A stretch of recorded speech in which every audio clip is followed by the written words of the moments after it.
ओम श्री सद्गुरु परमात्मने नमः। श्री वशिष्ठ जी बोले, ही राम जी, जिसको अपनी आयु की प्रतीति होती है सो किसी की इच्छा नहीं करता।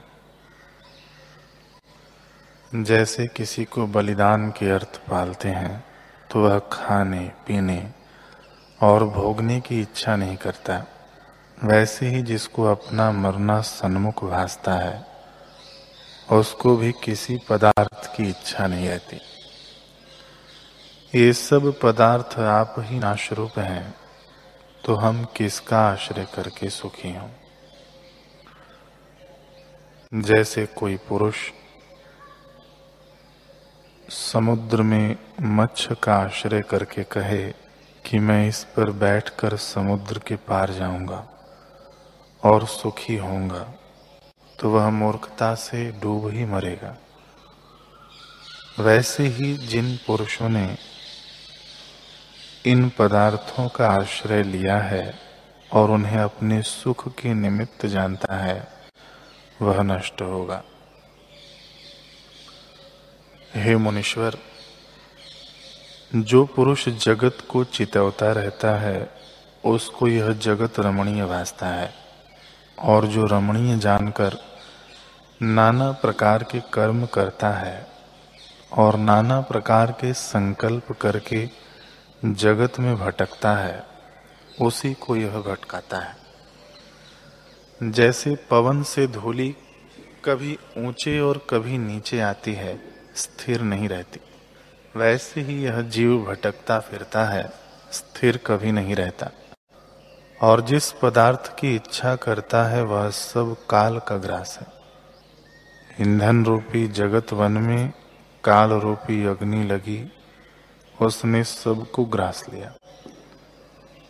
जो इन पदार्थों की इच्छा करते हैं वे महामूर्ख हैं। जिनको आत्म विचार की प्राप्ति है उनको यह जगत भ्रम रूप भासता है, और जिसको आत्म विचार की प्राप्ति नहीं है उसको यह जगत रमणीय भासता है। जगत देखते ही देखते नष्ट हो जाता है।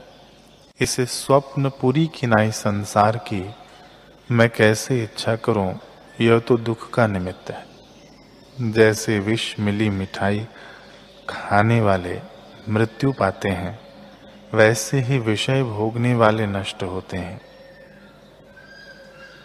इस संसार में भोग रूपी अग्नि लगी है, उससे सब जलते हैं। ओम श्री सद्गुरु परमात्मने नमः।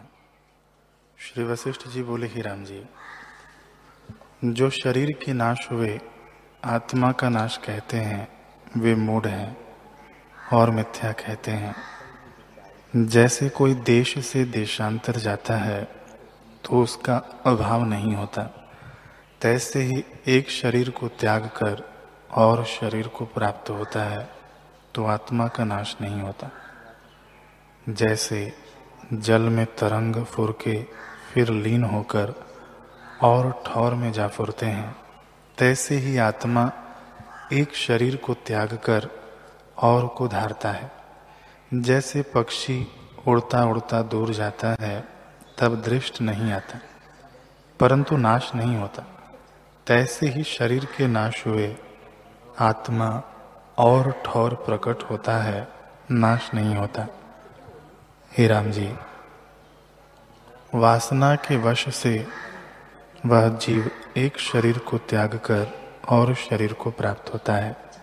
इसी प्रकार वासना के अनुसार जीव फिरता है। वासना रूपी रस्सी से बंधा हुआ जीव रूपी वानर शरीर रूपी स्थानों में भटकता है, कभी ऊर्ध्वलोक और कभी मध्य लोक में घटी यंत्र की नहीं भ्रमता है। हे राम जी, जीव के हृदय में जो वासना होती है उसी से जरा मृत्यु जन्म आदि का दुख पाता है, और कर्म रूपी भार उठाकर कभी स्वर्ग कभी पाताल और कभी मध्य स्थान में जाता है, शांति कदाचित नहीं पाता। श्री वशिष्ठ जी बोले, हे राम जी, जो धन स्त्री आदि नष्ट हो जावे तो इंद्रजाल की बाजीवत जानिए। इससे भी शोक का अवसर नहीं होता। जो क्षण में दृष्टि आए और फिर नष्ट हो गए, उनका शोक करना व्यर्थ है। जैसे गंधर्व नगर जो रत्न मणि से भूषित किया हो अथवा दूषित हुआ हो, उसमें हर्ष शोक का स्थान कहाँ है?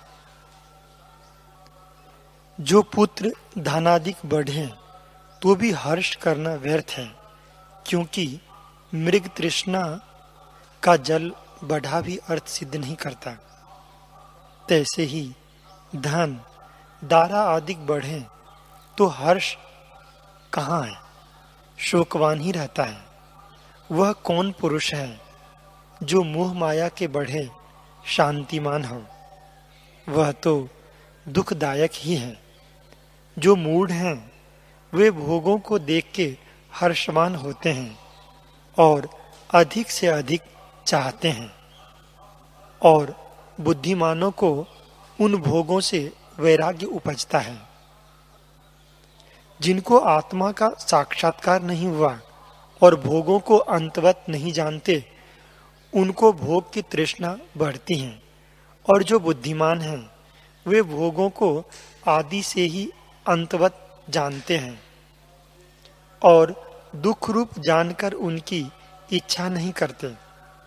इससे हे राघव, ज्ञानवान की नाई व्यवहार में विचरो।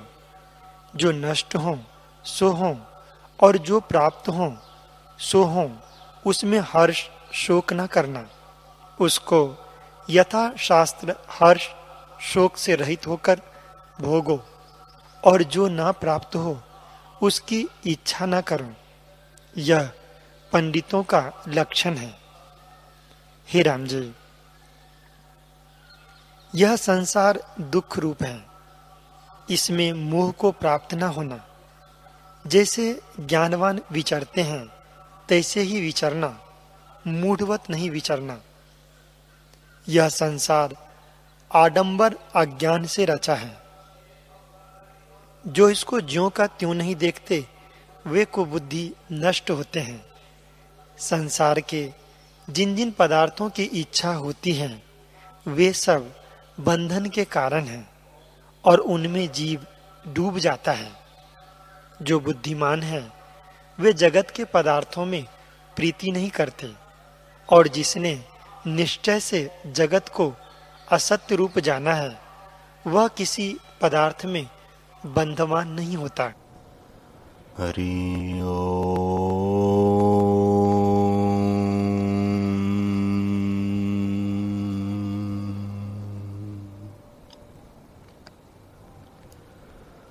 गुरुर्ब्रह्मा गुरुर्विष्णु गुरुर्देवो महेश्वरः गुरुर्साक्षात् परब्रह्म तस्मै श्री गुरवे नमः।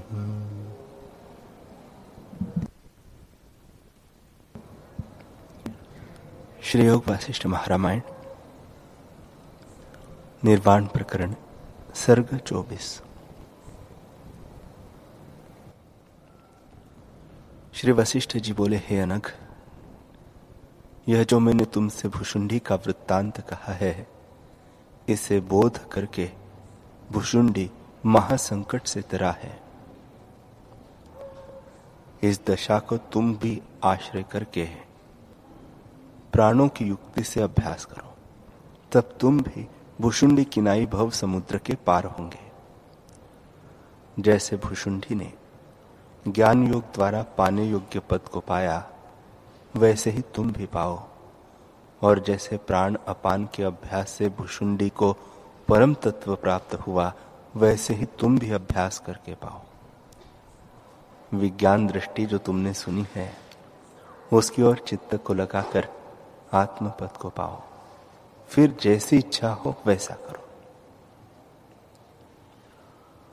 राम जी ने पूछा, है भगवान, पृथ्वी में आपके ज्ञान रूपी सूर्य की किरणों के प्रकाश से मेरे हृदय से अज्ञान रूपी तम दूर हो गया और अब प्रबुद्ध होकर अपने आनंद रूप में स्थित हुआ हूं।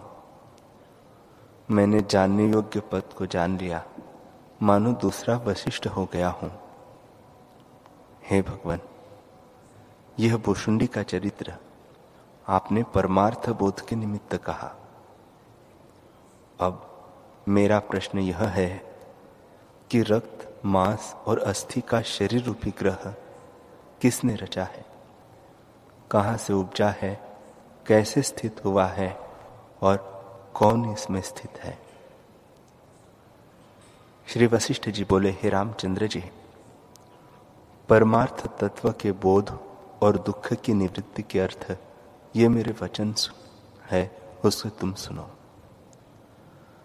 अस्थि इस शरीर रूपी ग्रह का खंभा है और इसके 9 द्वार है।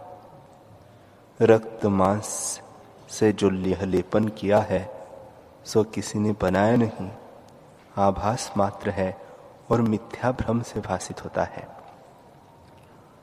जैसे आकाश में दूसरा चंद्रमा भ्रम से भासित हो, वैसे ही असत रूप यह शरीर भी भ्रम से भासित होता है।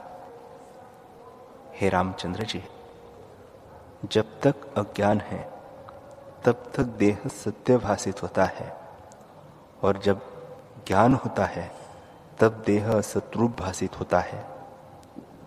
जैसे स्वप्न काल में स्वप्न के पदार्थ सत्य जान पड़ते हैं और जागृत काल में स्वप्न असत्य लगता है, वैसे ज्ञान कला में अज्ञान के देहादिक पदार्थ सत्य लगते हैं और ज्ञान काल में सब असत्य हो जाते हैं।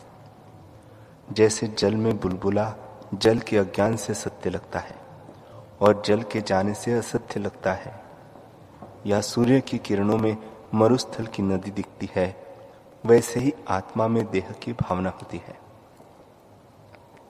हे रामचंद्र जी, जो कुछ जगत प्रपंच भासित होता है वह सब आभास मात्र है और अज्ञान से भासित होता है, और अहम त्वम आदि कल्पना सब मनुमात्र मन से फुरती है।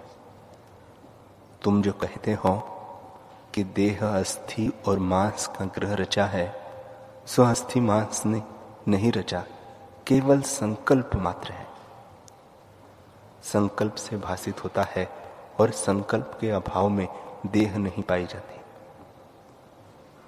हे रामचंद्र जी, स्वप्न में जो देह रखकर दिशा, तट, पर्वत इत्यादि तुम देखते फिरते हो, जागृत में वह तुम्हारी देह कहाँ जाती है? जो देह सत्य होती तो जागृत में भी रहती। जीव मनोराज्य से स्वर्ग को जाता है तथा सुमेरु और भूमि लोक में फिरता है। हे रामचंद्र जी, इन स्थानों में जैसे मन का फुरना देह होकर भासित होता है सो असत्य रूप है, वैसे यह शरीर मन के स्फुरण मात्र है, इसे असत्य जानो। यह मेरा धन है, यह मेरी देह है, यह मेरा देश है इत्यादि कल्पना मन की रची हुई है। सबका बीज चित्त ही है। हे रामचंद्र जी, जगत को दीर्घकाल का सपना जानो या दीर्घ चित्त का भ्रम जानो अथवा दीर्घ मनोराज्य जानो। वास्तव में जगत कुछ नहीं है। जब जीव अपने वास्तव परमात्मा स्वरूप को अभ्यास करके जानता है, तब जगत असत्य रूप भासित होता है। हे रामचंद्र जी, मैंने पहले भी तुमसे ब्रह्मा जी के वचनों से कहा है कि सब जगत मन का रचा हुआ है, इससे संकल्प मात्र है। चिरकाल के अभ्यास से सत्प्रतीत होता है। जब दृढ़ प्रयत्न से पुरुष को आत्म अभ्यास हो, तब असत्य जान पड़ेगा। हे रामचंद्र जी, जो भावना हृदय में दृढ़ होती है उसका अभाव भी सुगम नहीं होता, पर जब उसके विपरीत भावना का अभ्यास करिए तब उसका अभाव हो जाता है। यह मैं हूं, यह और है, इत्यादि कलना जो हृदय में दृढ़ हो रही है, जब इसके विपरीत आत्म भावना हो तब वह मिटे और सर्वत्र सब आत्मा ही देख पड़े। हे रामचंद्र जी, जिसकी तीव्र भावना होती है वही रूप उसका हो जाता है। जैसे कामी पुरुष को सुंदर स्त्री की कामना रहती है, वैसे ही जीव को जब आत्मपद की चिंता रहे तब वही रूप होता है।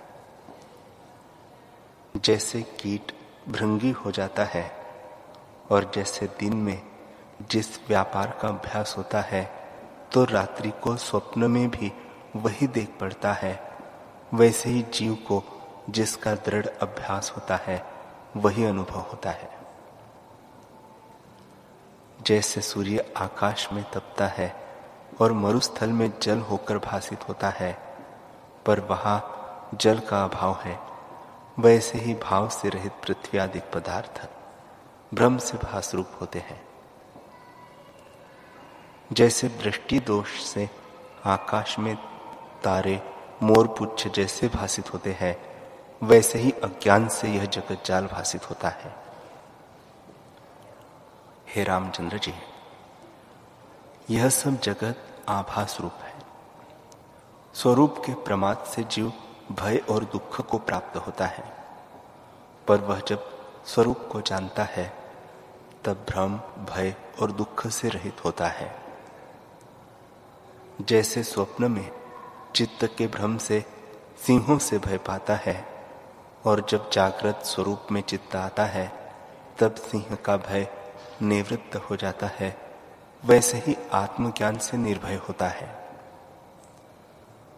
जब वैराग्य का अभ्यास करके जीव निर्मल आत्मपद पा जाता है तब फिर क्षोभ को नहीं प्राप्त होता और राग द्वेष रूपी मल उसको नहीं स्पर्श करते। जैसे तांबा जब पारस के स्पर्श से सुवर्ण होता है तब वह तांबे के भाव को नहीं ग्रहण करता, वैसे जीव फिर मलिन नहीं होता। अहम तुम आदि जो कुछ जगत भासता है वह सब आभास मात्र ही है। हे रामचंद्र जी, प्रथम सत्य और असत्य को जानकर असत्य का निरादर कर से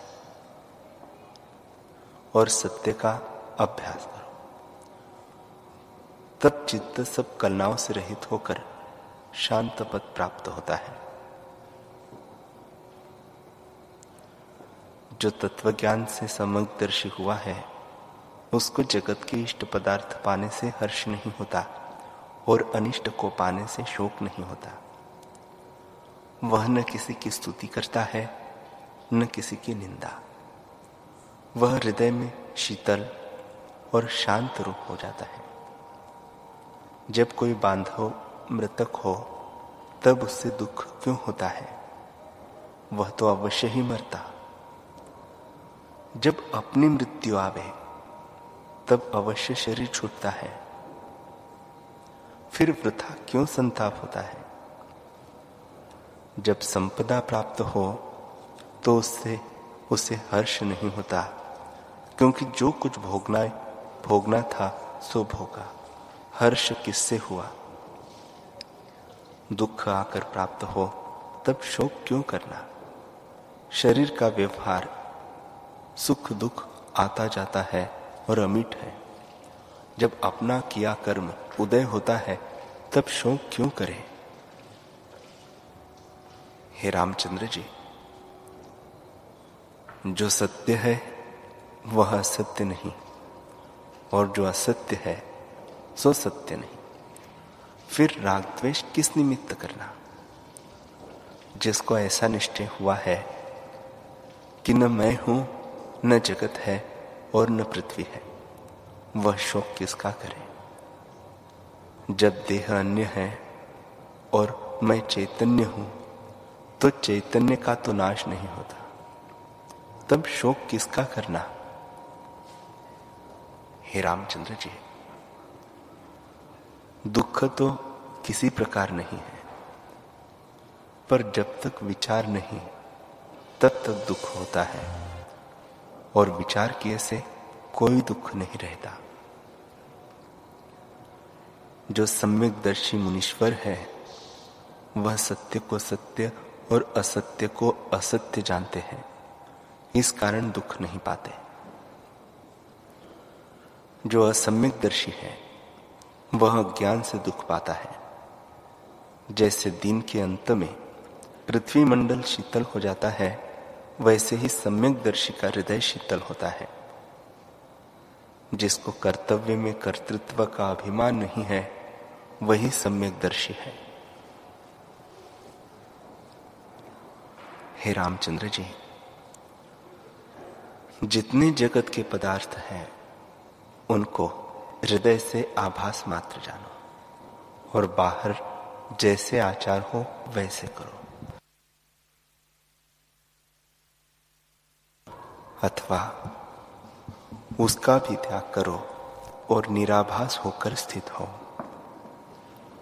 मैं चिदाकाश, नित्य, सर्वत्र और सबसे रहित हूं, ऐसा अभ्यास करके अपने को एकांत और निर्मल देखोगे।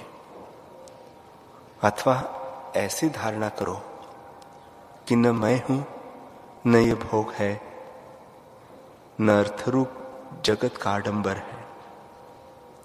अथवा ऐसे सोचो कि मैं ही नित्य, शुद्ध, चिदात्मा और आकाश रूप सब कुछ हूं, मुझसे कुछ भिन्न नहीं, मैं अपने आप में स्थित हूं।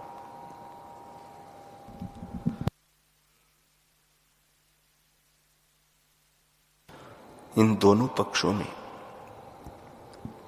जो इच्छा हो सो ग्रहण करो तो तुमको सिद्धि प्राप्त होगी। जगत को आभास मात्र जानो, परंतु यह भी कलंक रूप है। अतः इस चिंतना को भी त्याग कर निराभास हो। तुम चिदाकाश, नित्य, सर्वव्यापी और सबसे रहित हो। आभास को त्याग कर निर्मल अद्वैत हो रहो, अथवा विधि निषेध दोनों दृष्टियों का आश्रय करो। हे रामचंद्र जी, क्रिया करो परंतु राग द्वेष से रहित हो। जब राग द्वेष से रहित होंगे तब उत्तम पदार्थ ब्रह्मानंद को पाओ, जो सबका अधिष्ठान है उसको पाओगे। हे रामचंद्र जी, जिसका हृदय राग द्वेष रूपी अग्नि से जलता है उसको संतोष, वैराग्य आदि गुण नहीं प्राप्त होते। जैसे दग्ध भूतल के वन में हरिण प्रवेश नहीं करते, वैसे ही राग द्वेष आदि युक्त हृदय में संतोष आदि नहीं प्रवेश करते। हे रामचंद्र जी, हृदय कल्पतरु है, ऐसा वृक्ष जो राग द्वेष आदि सर्पों से रहित है। उससे कौन पदार्थ है जो प्राप्त न हो। शुद्ध हृदय से सब कुछ प्राप्त होता है। हे रामचंद्र जी, जो बुद्धिमान है और शास्त्र का ज्ञाता भी है, परंतु राग द्वेष संयुक्त है, वह सियार की तरह नीच है, उसको धिक्कार है। जिन पदार्थों को पाने के निमित्त लोग यत्न करते हैं वे तो आते जाते रहते हैं। धन को इकट्ठा कोई करता है और ले कोई जाता है, तब राग द्वेष किसका करिए। जो कुछ प्रारब्ध है सो अवश्य होता है, धन का व्यर्थ यत्न क्यों करिए। बांधव और वस्त्र आते हैं और फिर जाते भी हैं। जैसे समुद्र में जलतंतुओं का आश्रय बुद्धिमान नहीं लेते, वैसे ही जगत के पदार्थों का आश्रय ज्ञानवान नहीं लेते। भाव अभाव रूप परमेश्वर की माया है। संसार की रचना स्वप्न की तरह है। उसमें जो आसक्त होते हैं उनको वह सर्पिणी की तरह डसता है। धन, बांधव और जगत वास्तव में मिथ्या ही है, अज्ञान से सत्य भासित होते हैं। हे रामचंद्र जी, जो आदि में न हो और अंत में भी न रहे पर मध्य में भासित हो, उसको भी असत्य जानिए। जैसे आकाश में फूल असत्य है, वैसे ही संसार रचना असत्य है। जैसे संकल्प की रचना असत्य है, जैसे गंधर्व नगर सुंदर भासित होता है पर नष्ट हो जाता है, और जैसे स्वप्नपुर दीर्घ काल का भासित होता है पर भ्रमरूप है, वैसे यह जगत असत्य रूप और भ्रममात्र है। केवल संकल्प रूप अभ्यास के वश से दृढ़ता को प्राप्त हुआ है। दीवार जो साकार भासित होती है, वह आकार से रहित प्रकाश रूप है और आत्मपद सुषुप्ति की तरह अद्वैत रूप है। उस सुषुप्ति पद से जीव जब गिरता है, तब दीर्घ स्वप्नों को देखता है।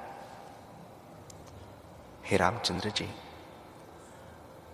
अज्ञान रूपी निद्रा में जो अपने स्वभाव से गिरा है, वह संसार रूपी स्वप्न श्रम को देखता है।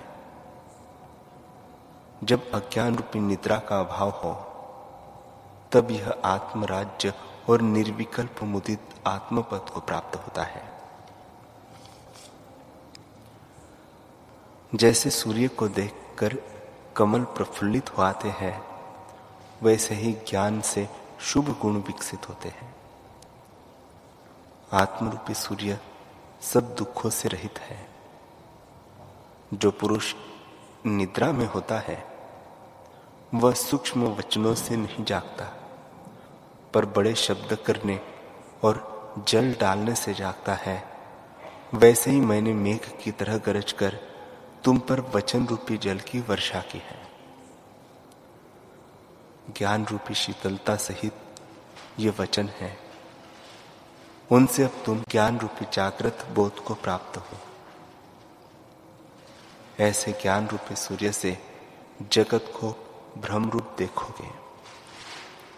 हे रामचंद्र जी, तुमको न जन्म है न मृत्यु है, न कोई दुख है न भ्रम है।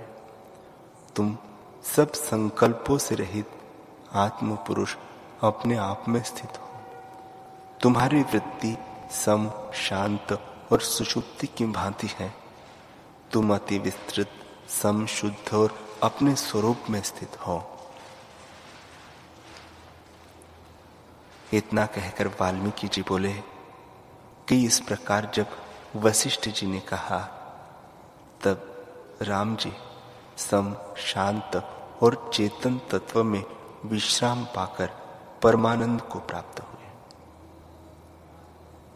समस्त सभा जो बैठी थी, वह भी वशिष्ठ जी के वचन सुनकर सम और आत्म समाधि में स्थित हुई और बोलने का व्यवहार शांत हो गया। पिंजड़े में जो पक्षी बोलते थे, वे भी शांत हो गए। वन के जो वानर थे, वे भी वचन सुनकर स्थित हो रहे।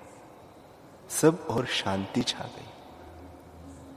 जैसे अर्धरात्रि के समय भूमि शांत हो जाती है, वैसे ही सभा के लोग चुप हो रहे और वचनों पर विचारने लगे कि क्या उपदेश मुनीश्वर ने किया है। एक घड़ी तक शांति रही। उसके अनंतर फिर वशिष्ठ जी बोले, हे रामचंद्र जी, अब तुम सम्यक प्रवृद्ध हुए हो और अपने आप में स्थित हो। जो कुछ तुमने जाना है, उसके अभ्यास का त्याग न करना, इसी में दृढ़ रहना। हे रामचंद्र जी, संसार रूपी चक्र का नाभि स्थान चित्त है। उसी चित्त नाभि के स्थिर होने पर संसार चक्र भी स्थिर हो जाता है। इस संसार रूपी चक्र का बड़ा तीव्र वेग है। रोकने से भी नहीं रुकता। इससे दृढ़ प्रयत्न करके इसको रोकिए। संतों के संग और सच्छास्त्रों के वचनों से शुद्ध हुई बुद्धि ही इसे रोक सकती है। हे रामचंद्र जी, अज्ञान से जो दैव कल्पा है उसका त्याग कर अपने पुरुषार्थ का आश्रय लो। इसी से परम शांत पद प्राप्त होता है।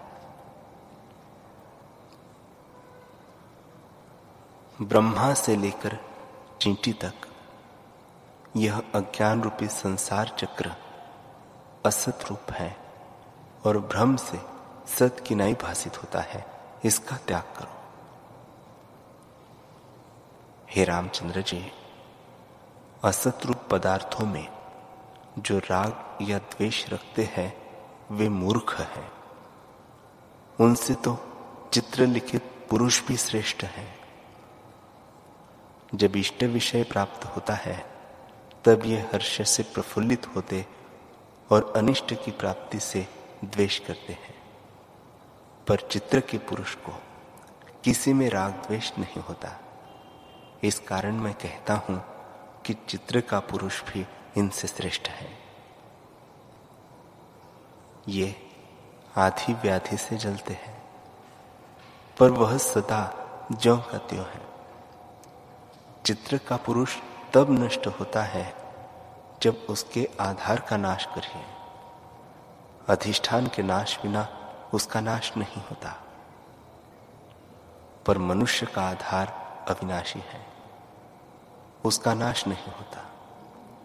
वह मूर्खता से अपने को नष्ट होता मानता है और राग द्वेष से संयुक्त है। इस कारण चित्र के पुरुष से भी तुच्छ है।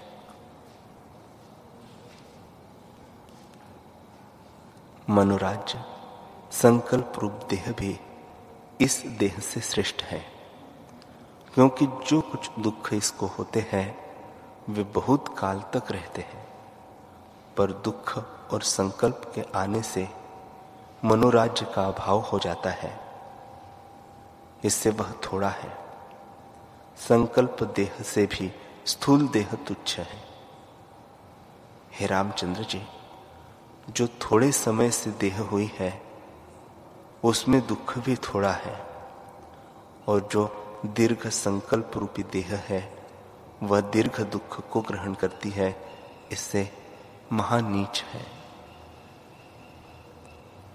हे रामचंद्र जी, यह देह भी संकल्प मात्र है, न सत है न असत है।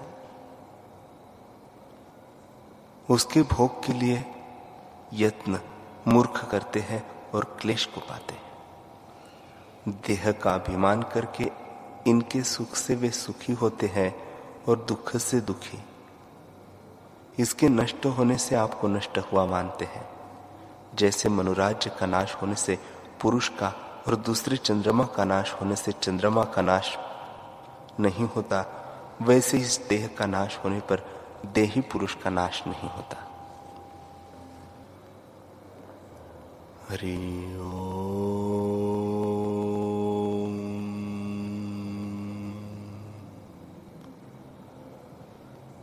हरि